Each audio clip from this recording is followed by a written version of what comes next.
चाहिए आखिर वाले शब्द को।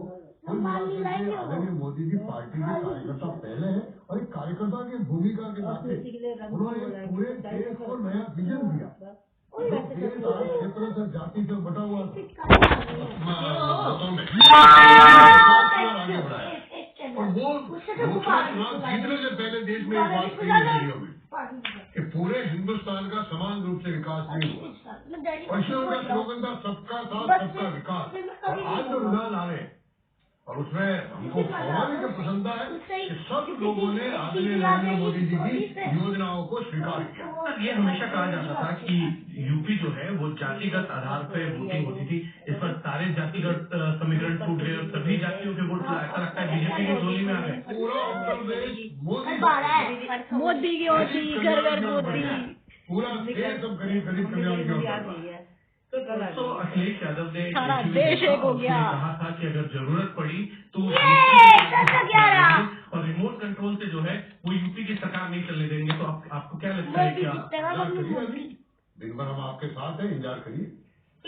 मुख्यमंत्री कौन होगा यूपी का? क्योंकि आप बीजेपी कार्यकर्ता होगा, पार्लियामेंट बोर्ड निर्णय करेगा, सर विधायक होगा या सांसद निर्णय करेगा।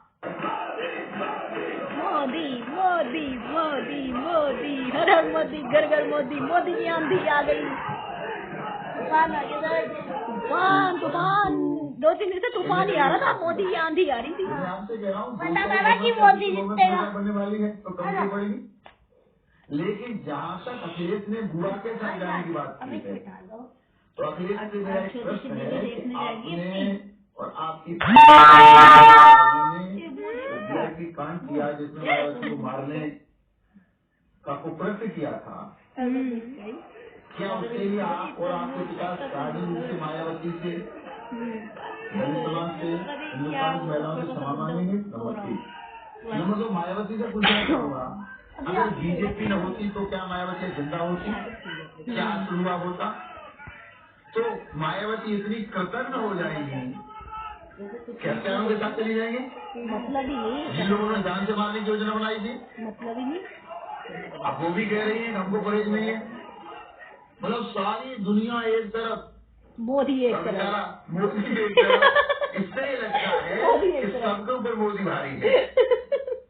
तो हम 4 स्टेट में सरकार बनाने जा रहे हैं। सारी दुनिया एक तरफ, लड़ाई है तो केवल पंजाब में है, इसके अलावा तो कहीं लड़ाई है नहीं। देखो मैं स्पष्ट कहता रहा हूँ कि भारतीय जनता पार्टी सपा बसपा कांग्रेस की तरह लिमिटेड कंपनी नहीं है जहाँ पत्ता न वही ये जो कहें वही सही।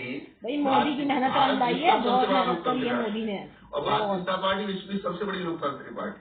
भाई साहब इस एज में और इतनी मेहनत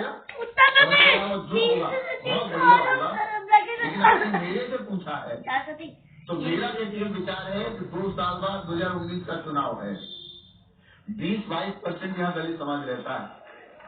मोदी मोदी मोदी 310 में से 219 बीजेपी, SC 55 और शाबाश 220। क्या बात है। दूसरी तरफ दिल्ली में मोदी ये नारे जश्न सारी तैयारी भाई सही बात है। सामने आ गई है। पैसा बहुत कमा लोगे, अगर देश हाथ से चला गया तो देश कहाँ से लाओगे? इसलिए मोदी घर घर मोदी। कितनी बड़ी जीत की तरफ देश तो एक है भाई, देश जरूर चाहिए, अपना देश बचाना है, मोदी घर घर लाना है। नए तरीके से पदार्पण हुआ है और 2014 में जिस तरीके से 73 सीटें यहाँ पर देश कहाँ से लाओगे? अगर मोदी नहीं आएगा तो कुछ नहीं। 12 में से आगे चल रही है, समझदार हो गई देश की जनता। साफ है कि बीजेपी उत्तर प्रदेश में कमोवेश हर जगह पर, और जिस बात का जिक्र था कि क्या समाजवादी पार्टी और कांग्रेस गठबंधन कोई कमाल दिखा पाएगी, वह भी दूर की वोटी, BSP बैकहॉर्स वह भी दूर की वोटी, और जो वोटों का कहीं था कि कहीं मुस्लिम वोट शिफ्ट होंगे, कहीं आएगी और इतना बड़ा परसेंटेज, वो सारी के सारे कैलकुलेशन जो है मोमडन भी समझ गए भाई, हिंदू मुस्लिम सब एक हो गए, सब समझ गए। नया देश कहाँ से लाएंगे? अगर मोदी चला गया तो देश नहीं बचने का, देश को बचाना है, मोदी घर घर लाना है। देखिए अगर ये रुझान जो है यही नतीजे बनते हैं जी, तो मैं ये मानूंगा कि निश्चित रूप से नरेंद्र मोदी जी के नेतृत्व में भारतीय जनता पार्टी की सुनामी थी, मतलब उसको वो सुनामी कहते हैं, सुनामी वो लोग बीजेपी के लोग ये जुमला बहुत पसंद करते हैं। लेकिन फिर भी मैं मानूंगा ये वैचारिक युद्ध की विजय नहीं है, बल्कि यह जीत सामाजिक समीकरणों की है। और इसकी वजह यह है कि मैं मानूंगा कि भारतीय 202 के पार क्या बात है। यादव ओबीसी को आधे से ज्यादा सीटें तो मोदी जी आ गई, पैमाने पर मोबिलाइज किया, जीत दिया भाई। इसका संकेत बहुत सारे विश्लेषक 403 सीटें 222 तो बीजेपी ले गया, जीत गया भाई, जीत गया मोदी, जीत गया। पा रहे थे। और कहीं न कहीं बसपा का गैर जाटो जो दलित वोट है उसमें भी बिखराव आया। मुस्लिम और यादव के अलावा समाजवादी पार्टी आगे नहीं बढ़ी।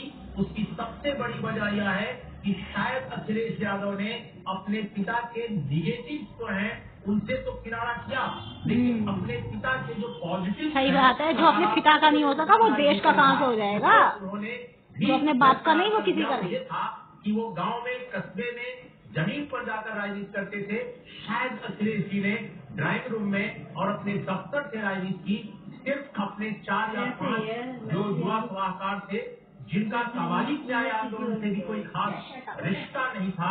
मुझे लगता है कि ये अखिलेश यादव की बहुत बड़ी ब्लंडर रही। गैर यादव ओबीसी का बिखराव, उनसे कम से कम उनसे अलगाव और बीजेपी